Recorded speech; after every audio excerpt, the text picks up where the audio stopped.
sem precisar anotar no livro ou coisa parecida, aproveita e entrega o seu dízimo. Amém? Eu também sou assim, eu não gosto de tocar trombeta não, eu gosto de fazer tudo escondidinho para Jesus, porque a Bíblia diz que a tua mão esquerda não saiba o que você faz com a sua mão direita. Então a melhor oferta que você vai apresentar hoje vai ser aquela oferta que só Jesus viu. Você não chegou aqui na frente e sacudiu, olha aqui, ó, oferta de 100 reais, você não fez nada disso, mas no teu coração você está cultivando o desejo de entregar uma oferta de 100 reais. Vamos orar, levanta na sua mão, vamos orar, fecha os teus olhos, todos dando glória, glória, glória, glória. Vai orando, igreja. Isso, vai orando. Glória, glória, glória, glória, glória, glória. Senhor, meu Deus e meu Pai, esta é a oferta de amor para a tua obra, meu Deus. Que o Senhor venha consagrar esta oferta. Louvado seja Deus, pois o Senhor é quem nos deu primeiro. Eu creio que a bênção de Deus é que nos enriquece e não nos acrescenta dores, como diz a tua palavra, meu Deus. Louvado e engrandecido seja o nome de Jesus, o nosso Salvador. Amém, igreja? Coloca dentro da salva, bem alegre, bem alegre. Ué, você está batendo palma? Não estou acreditando que você está batendo palma. Tua mão está vazia se você está batendo palma. Canta comigo. Quem ajuda com alegria lá no céu. Todo mundo rindo, hein? Tá no céu. Todo mundo sorrindo, hein? Ninguém triste. Quem ajuda com alegria. Isso, coloque a tua oferta. Sorrindo. Sorrindo. E o nosso Deus, eu louvarei, eu louvarei, eu louvarei. Mais alegre, igreja. Oh, glória. Eu louvarei. Mais alegre. Eu louvarei ao meu Senhor. Amém. Irmãos, que Deus abençoe os que puderam ajudar. E os que não puderam ajudar, não fique triste, tá bom? Deus sabe de todas as coisas. Irmãos, vamos abrir a Bíblia, louvado seja Deus, em Mateus. Louvado seja o nome do Senhor. Agora eu peguei o mistério do pastor Severino. Quem conhece o pastor Severino? Tudo com ele é louvado seja o nome do Senhor. Eu estou pegando o mesmo mistério. É o mesmo anjo. Isso é bíblico. O apóstolo Paulo, ele diz, olha, sede meus imitadores, como eu sou de Cristo. Então está dentro da Bíblia, né? Vamos lá. Quem já achou Mateus capítulo 26, diga amém. Vamos lá. Mateus capítulo 26, versículo 1. Estamos aqui na igreja Pentecostal Deus e Amor do Fonseca, em frente à Vila Ipiranga. Soltei muita cafifa quando era criança lá na Vila Ipiranga. Joguei muita bola. Já até briguei ali. Agora vai brigar lá para ver. Agora não dá mais para arrumar encrenca ali não, né? Tem que chegar lá com toda educação, com toda sabedoria. E a igreja Deus Amor está de braços abertos para a Vila Ipiranga, chamando o povo, né? Jesus com braços abertos, dizendo, vem a mim, vinde a mim, todos vós que estáis cansados e sobrecarregados, e eu vos aliviarei. Aprendei de mim que sou manso e humilde de coração, e encontrareis descanso para as vossas almas, porque o meu jugo é suave e o meu fardo é leve. Jesus está de braços abertos, Vila Ipiranga. Deus, ele colocou a igreja Deus Amor num lugar estratégico, né? É por isso que aqui no Fonseca o culto realmente é um culto avivado. O fogo cai, né? Aqui eu posso dizer, aqui o fogo cai. Tem igreja, irmão, que é uma pedra de gelo, você não sente nada. Por quê? Não tem chamado. Não tem chamado. Mas a igreja que passa a luta, e eu sei que a igreja de Fonseca passa a luta, é a igreja que recebe mais de Deus. É a igreja que o Espírito Santo, ele compensa toda a luta que a igreja passa. Quem está entendendo, diga amém. Então vamos lá para a mensagem. Mateus 26. Glória a Deus. Vamos direto ao texto. Vamos pular o título e vamos direto ao texto, para não confundir, né? O título não está na Bíblia. O título foi o homem que colocou. O que está na Bíblia é o que a gente vai ler agora. Versículo 1, Mateus capítulo 26, versículo 1. E aconteceu que, quando Jesus concluiu todos esses discursos, disse aos seus discípulos: bem sabeis que daqui a 2 dias é a Páscoa, e o Filho do Homem será entregue para ser crucificado. Depois os príncipes dos sacerdotes e os escribas e os anciãos do povo reuniram-se na sala do sumo sacerdote, o qual se chamava Caifás, e consultaram-se mutuamente para prenderem Jesus com dor e matarem. Beleza? Oi? Beleza? Versículo 5. Mas diziam: não durante a festa, para que haja alvoroço entre o povo.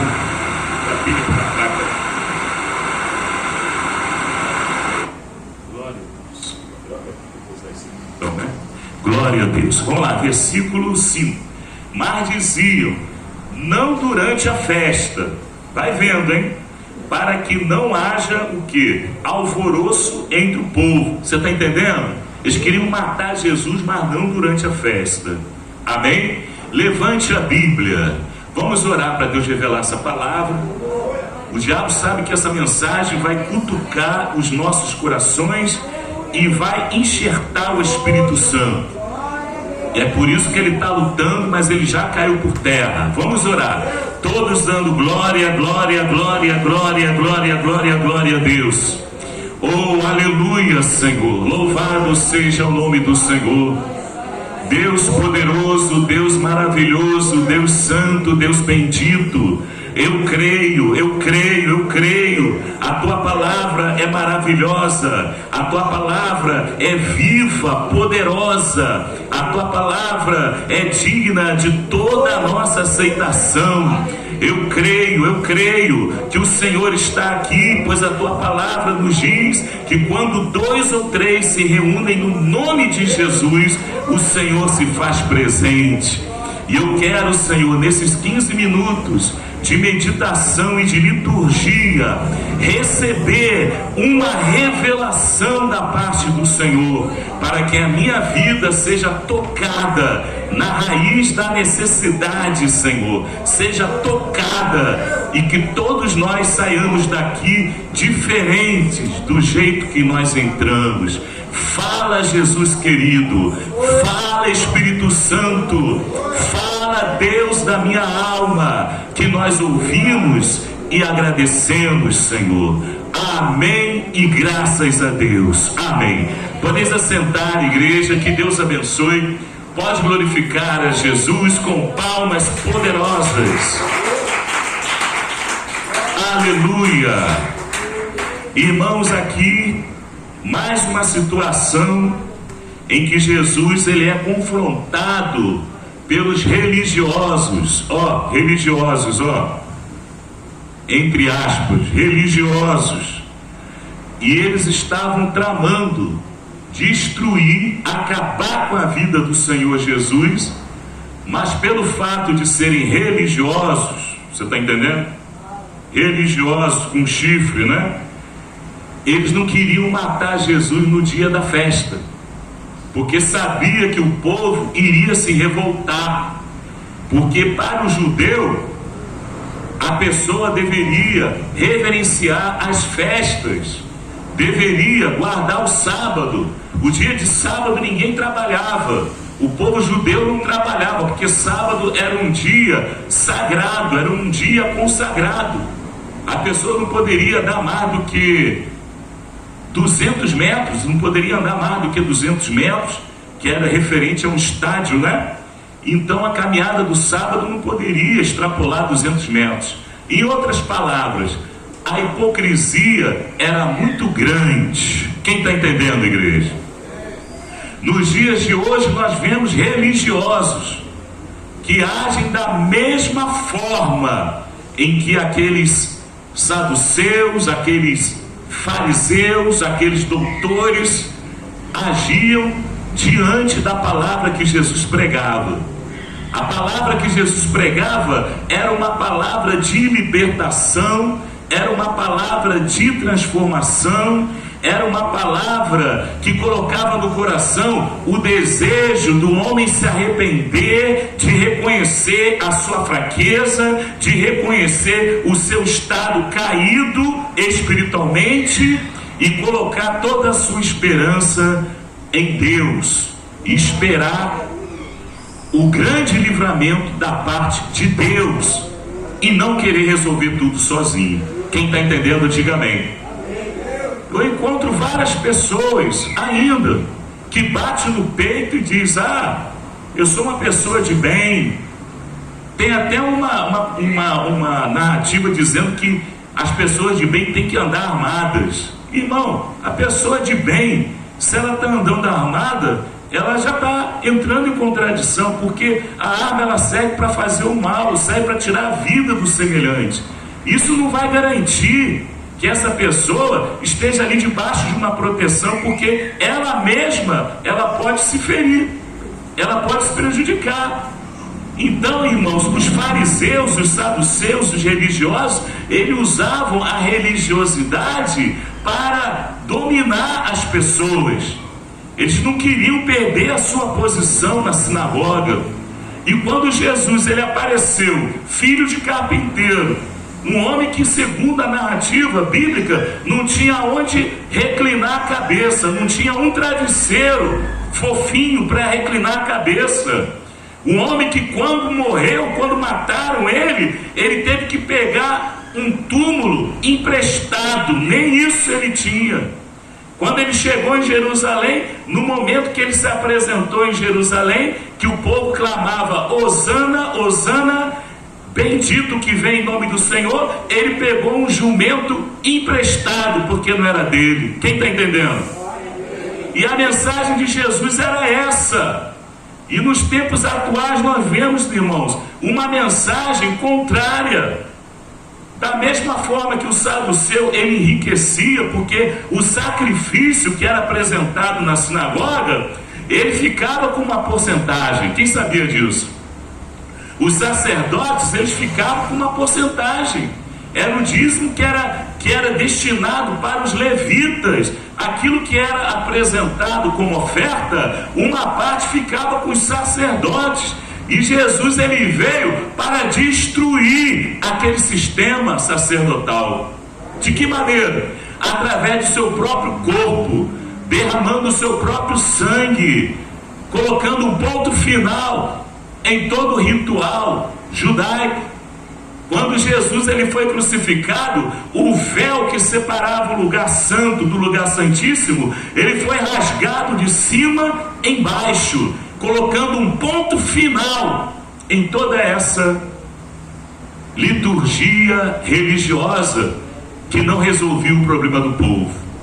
O que resolveria o problema do povo era todos se arrependerem, era todos se considerarem pecadores, era todos justamente confiarem no livramento de Deus, na provisão de Deus e no sangue de Jesus que nos purifica de todo pecado. Pode bater palma e dar glória, igreja. É esse o sangue da nova aliança. A velha aliança ela já foi selada com sangue, ela já foi enterrada, ela já foi passada, ela já não tem mais poder, porque a morte seria a força da antiga aliança.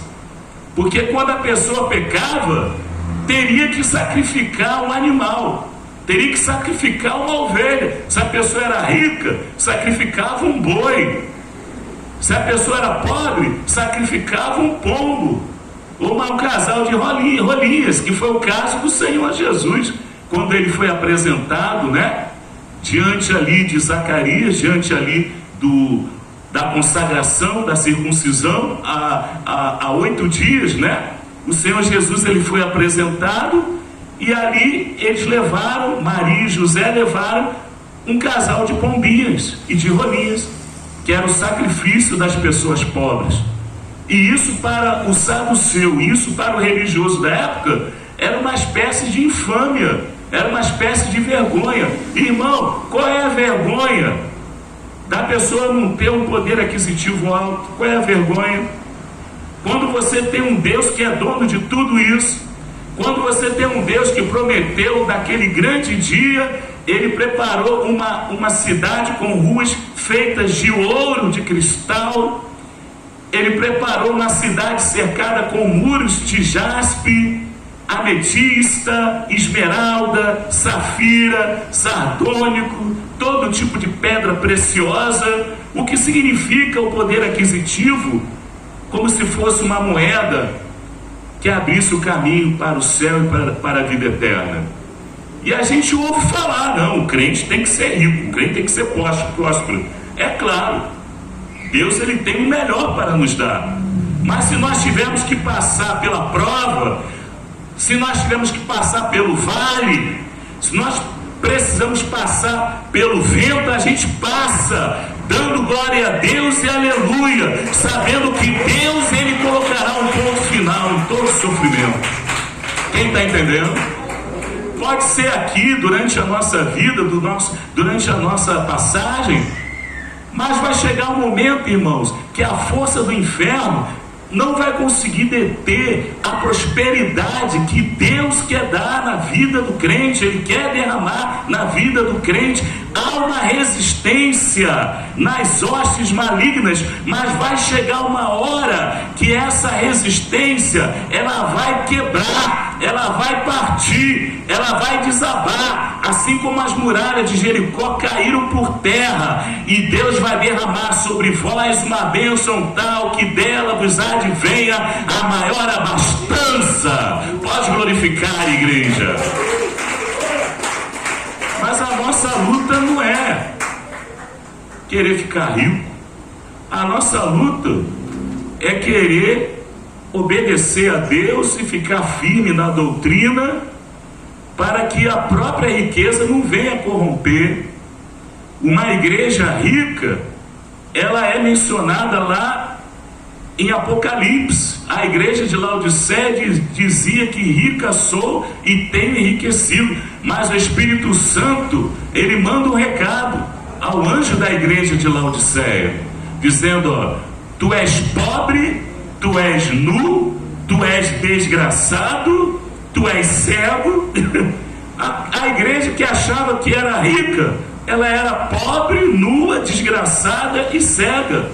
Mas a igreja de Esmirna, no mesmo livro de Apocalipse, era tida como uma igreja pobre, mas era uma igreja que era uma igreja rica diante dos olhos de Deus. Era uma igreja que foi perseguida, ela passou por um período de 10 dias de perseguição, mas Deus, ele colocou um ponto final, o sofrimento acabou e Deus restaurou tudo que o diabo havia roubado.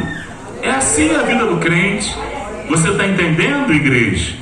Se você está passando justamente aquele momento que você vê que nada dá certo, você precisa crer, você precisa confiar, porque vai chegar uma hora que o inferno vai ter que cair por terra diante das suas orações. O diabo não vai aguentar o seu jejum. O diabo não vai aguentar quando você clamar o sangue de Jesus. Ele vai ter que cair por terra. Ele vai ter que cair por terra. Quem está entendendo, diga amém. É essa a nossa religião, é essa a nossa fé, e não aquela fé de aparência. Ali os saduceus, irmãos, eles não queriam ouvir a mensagem. Eles estavam ali, Jesus pregando, mas a ideia deles é procurar uma maneira de colocar Jesus numa situação para poder acusá-lo e para poder crucificá-lo ou apedrejá-lo, seja lá o que for, mas o desejo deles era acabar com o ministério do nosso Senhor Jesus. Mas o Senhor Jesus, ele tem poder sobre a vida e tem poder sobre a morte. Ele tem a chave de Davi. Ele abre, ninguém fecha. Ele fecha, ninguém abre. Mas tudo que o Satanás deseja fazer, quando ele consegue fazer, Jesus vai lá e desmancha. Quem está entendendo? Foi o que aconteceu. Aqueles homens, eles estavam planejando a morte de Jesus, não é verdade? E o próprio Senhor Jesus, ele sabia.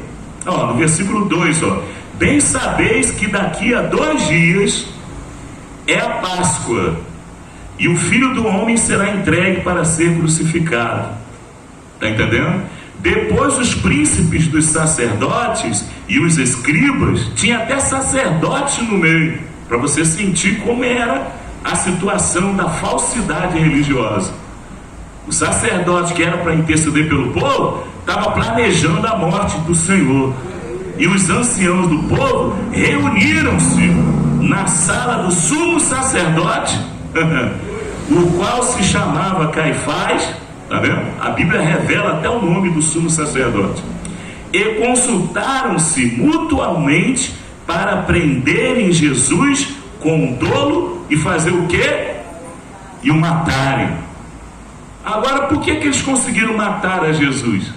É porque já estava dentro do plano de Deus. Quem está entendendo, igreja? Deus, ele tem um plano, e para realizar o plano, muitas vezes Satanás pensa que está abafando, mas ele está servindo de instrumento para que o plano de Deus, ele se cumpra. Quem está entendendo, igreja? Para isso o Filho de Deus, ele veio para desfazer as obras do diabo. Se o diabo até hoje ele estava fazendo alguma coisa contra você, ele estava conseguindo alguma coisa contra você, o Filho de Deus, ele veio para desmanchar, para desfazer, para acabar, para desmoronar, para jogar por terra todas as obras do diabo, seja qual for, seja a separação do casal, seja a vida financeira de uma maneira precária, seja a saúde de uma maneira precária. O Filho de Deus, ele veio para desmanchar. E se porventura alguém de alguma forma foi atingido por uma enfermidade, por um problema familiar, por algum problema financeiro, o Filho de Deus está aqui em nosso meio para desmanchar a obra do diabo. Fica toda a igreja de pé. Vamos encerrar essa mensagem para a gente orar por revelação. Vocês entenderam, igreja? E a ideia deles era matar o Senhor Jesus depois da festa. Mas diziam, não durante a festa, para que não haja alvoroço entre o povo. A falsidade é muito grande. Muitos se disfarçam de pregadores da palavra. Mas você sendo uma ovelha, você conhece a voz do seu pastor. Você sabe quando é Jesus que está falando e quando é o Satanás que está falando. Você consegue colocar um do lado do outro e ver a diferença. É como diz em Malaquias. Então, mais uma vez, vereis a diferença entre o justo e o ímpio, entre o que serve a Deus e o que não serve. Vamos orar, igreja, para Jesus ele revelar aquilo que o diabo fez de mal. É claro que ele só faz coisa ruim. Jesus vai desmanchar. Vamos orar, todos dando glória, glória, glória, glória, glória. Jesus vai desmanchar. Senhor meu Deus, é o momento das revelações, um momento delicado, Pai. É o momento em que